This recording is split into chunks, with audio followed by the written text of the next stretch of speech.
এনআরসির কাজটা শুরু হয় সুপ্রিম কোর্টের আদেশে, এবং যখন আসামে প্রথমবার আরম্ভ হয়েছিল পাইলট প্রজেক্ট হিসাবে, তখন কিন্তু একটা বিশাল বড় গন্ডগোল হয়েছিল বরপেটাতে। তখন মুসলমান সংগঠনরা তখন এটাকে বিরোধ করেছিল।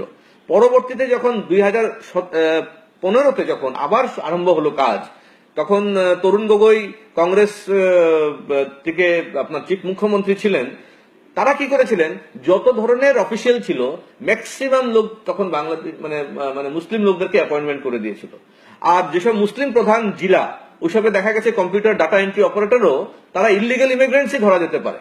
তো স্বাভাবিকভাবে একজন বাংলাদেশি মুসলমান লোককে যদি আমি দায়িত্ব দিয়েছি এনআরসির কাজে, তার তো একটা সিম্পেথি থাকবেই মুসলমানদের প্রতি।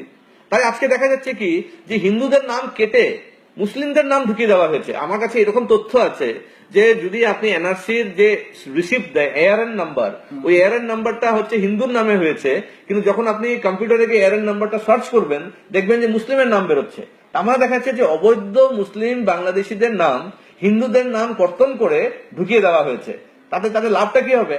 আজকের দিনে আমরা দেখতে পাচ্ছি 40 লক্ষ লোকের নাম বাদ করেছে এনআরসিতে, কিন্তু যখন ক্লেইমস এন্ড অবজেকশনসে যাবে তখন সব এই হিন্দুগুলোর নামও অন্তর্ভুক্ত হয়ে যাবে। তখন কি হবে, সেই 40 লাখটা কমে এসে হয়তো 8 বা 10 লাখে এসে দাঁড়াবে। তার মানে অধিকাংশ লোকে ঢুকে গেল। তার মানে এটাই বুঝাবে যে আসামে তো কোনো বিদেশি নেই। কিন্তু আমি আপনাদেরকে বলছি, যদি 1951 কাট অফ ইয়ার হতো বা 1971 ভিত্তি বছর নিয়ে যদি সত্যি ভালোভাবে আবার যদি রিভিউ করা হয়, তাহলে কমসে কম 1 কোটি মানে 80 লাখ থেকে 1 কোটি বাংলাদেশি মুসলমানের নাম ধরা পড়বে। আর যদি 51 ভিত্তি বছর করা হয় তাহলে 1.5 কোটি বাংলাদেশি মুসলমানের নাম কাটা পড়বে। কারণ আমরা জানি যে যখন আশু আন্দোলন হয়েছিল 1980-এ, তখন তারাই বলেছিলেন যে আসামে 80 লক্ষ বাংলাদেশি আছে। পার্লামেন্টে যখন কংগ্রেসের সরকার, মনমোহন সরকার ছিল, তখনও তারা বলেছেন যে 50 লক্ষ বাংলাদেশি আসামে রয়েছে। তাহলে এরা গেল কোথায়?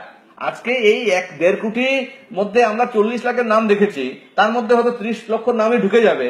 এই 10 লাখ লোক নাম থাকবে 1.5 কোটির মধ্যে, মাত্র 10 লাখ মানে 1 কোটি 30 লক্ষ লোক যে বাংলাদেশি মূলের মুসলিম লোকরা, তারা কোথায় গায়েব হয়ে গেল?